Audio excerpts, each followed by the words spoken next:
इसलिए साधु, आजकल कोई भी आया बोले मैं पत्नी छोड़ आया, मैं सब छोड़ आया, मैं साधु बनूंगा। अरे भाई, पत्नी छोड़ दिया, कल को तेरा मन भटका 2 साल बाद, फिर यदि तूने मन भटक, यदि तू आज साधु बन गया और यदि 2 साल बाद तेरा मन भटका किसी स्त्री में चला गया और तूने कुछ गलत किया, तो लोग क्या बोलेंगे? साधु ने गलत किया। क्या बोलेंगे? संत ने गलत किया। पूरा संत समाज बदनाम होता है कि नहीं? इसलिए संत भी बनने से पहले हमारे साधु लोग पक्का साधु देखता है। पहले जल्दी संत नहीं बनाते थे, पहले देखेंगे तुझे तू कच्चा है कि पक्का है। पहले संत लोग भी, जिसको संत बनाना होता था ना, पहले उसको स्त्रियों के बीच में भेज देते थे, तू जा स्त्रियों के बीच में महीनों रह, महीनों। जब महीनों रहकर भी स्त्रियों के बीच में जब तेरे मन में कोई विकार उत्पन्न ना हो, तब तू संत बनने के योग्य है। निर्विकार हो जाए, कोई विकार ना रह जाए। इसलिए आजकल तो कोई भी बन जाए और फिर बदनाम हो तो सनातन बदनाम हो, नहीं, कोई भी बन जाता है बदनाम, फिर सनातन हो, फिर लोग कहते हैं सनातन धर्म ऐसा। अरे सनातन धर्म ऐसा नहीं है। आजकल लोग मनमुखी हो गए हैं, जो मन में आता है करते हैं। तो ये मनमुखी लोगों ने बिगाड़ रखा व्यवस्था को, वरना साधु तो साधु है। इसलिए हमारे यहाँ साधु कैसा है? हमारे यहाँ साधु तो जब प्रयाग लगता है, कुंभ लगता है, तो आपने देखा होगा नागा साधु होते हैं। नागा मतलब वो कपड़े नहीं, भभूति रमाए बस, कपड़ा नहीं। मतलब कपड़ा क्यों नहीं? क्योंकि अब जब कोई इच्छा ही नहीं रह गई। अब जैसे छोटा बच्चा है, छोटा बच्चा भी कपड़ा नहीं पहनता, वो भी निर्विकार है। छोटा बच्चा कैसा है? निर्विकार, उसे कोई विकार। ऐसे ही जब आपके अंदर कोई विकार ही ना रह जाएगा, तो फिर आप तो बच्चे हो गए छोटे से, फिर आप कपड़े पहनो या मत पहनो। तो उस स्थिति को पा जाने के बाद वो नागा साधु कहलाते हैं। लेकिन समाज में चूंकि रहना है बहन बेटियों के बीच में, इसलिए वो कमर मर ढक के रखते हैं। केवल उसी टाइम पे नागा साधु होते हैं पूरा, बाकी उसके इसके बाद देखा होगा कुंभ के बाद कहीं नागा साधु नहीं दिखता, जबकि वहाँ हजारों होते हैं। कहाँ चले जाते हैं? फिर वो अपनी कमर को ढक लेते हैं कि मर्यादा में भी रहना है समाज के बीच में, इसलिए। वरना है वो नागा ही, लेकिन मर्यादा में रहने के लिए कि चलो हमारे लिए कपड़ा नहीं, आपकी दृष्टि के लिए कपड़ा।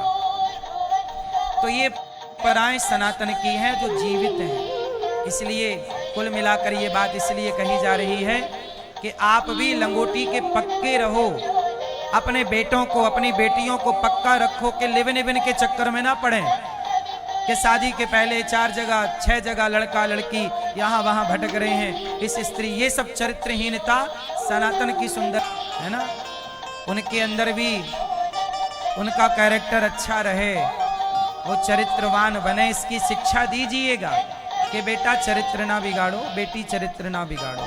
ये लिव इन अपना कल्चर नहीं है और ये सही भी नहीं है। बहुत ध्यान से देखोगे तो ये सब गंदगी है। इससे आपका भला ना होगा, ना इस राष्ट्र का भला होगा। हाँ, अच्छे लोगों के लिए नहीं, ये तो गंदे विचार वाले लोगों के लिए। तो हमारे भगवान श्री कृष्ण गोपियों से कहते हैं आप घर जाओ। गोपियां बोली प्रभु आप हमारे पति हो, आपको छोड़कर कहाँ जाएं। भगवान ने गोपियों के संग दिव्य रास रचाए, और जब रास रचाए तो गोपियों को घमंड आ गया, मैं बहुत सुंदर हूँ। भगवान छोड़कर चले गए। और जहाँ अहंकार आता है ना, भगवान वहाँ अंतर्धान हो जाते हैं, छोड़ करके चले गए। सारी गोपियां विरह में डूब गईं, व्याकुल। हे कृष्ण, ऐसा है ना कि जब तक हमारे पास कोई चीज होती है तो हम उसकी वैल्यू नहीं समझते, जब नहीं होती तब कदर पता चलती है। कृष्ण मिल गए तो गोपियों को कृष्ण की कदर नहीं है, और जब चले गए, हा कृष्ण, हे प्रभु आपके बिना जयति तेऽधिकम्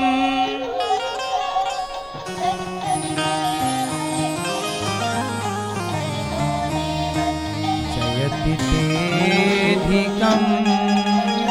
हे कृष्ण, अधिकम जयति जन्मना प्रजा।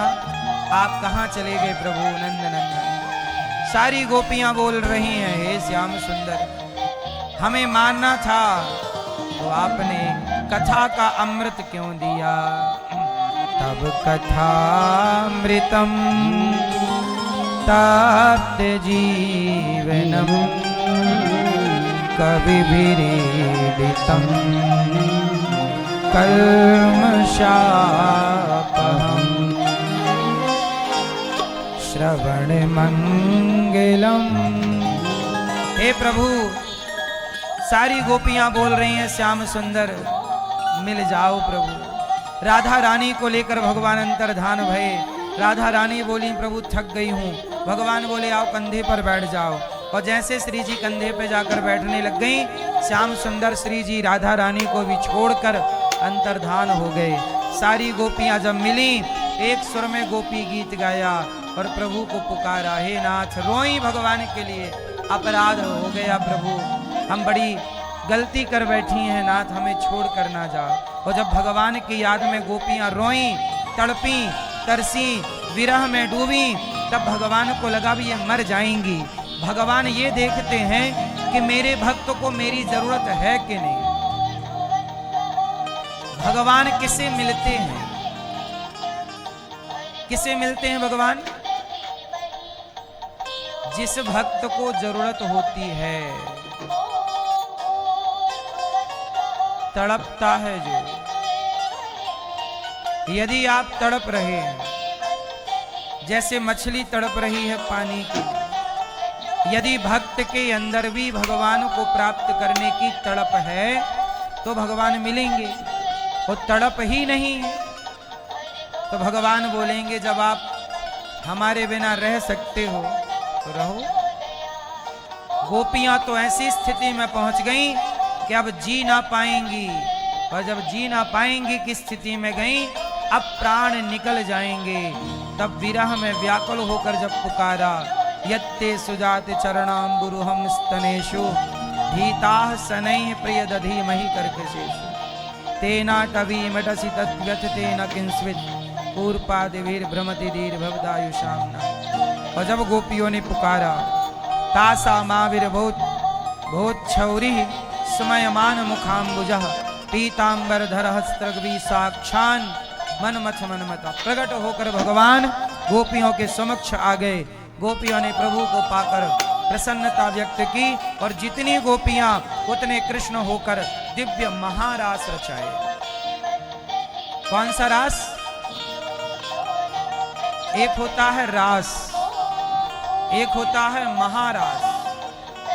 सीमित गोपियां और सीमित कृष्ण तो रास, असीमित कृष्ण, असंख्य कृष्ण, असंख्य गोपियां, एक कृष्ण और 10 गोपियां, तब तो रास।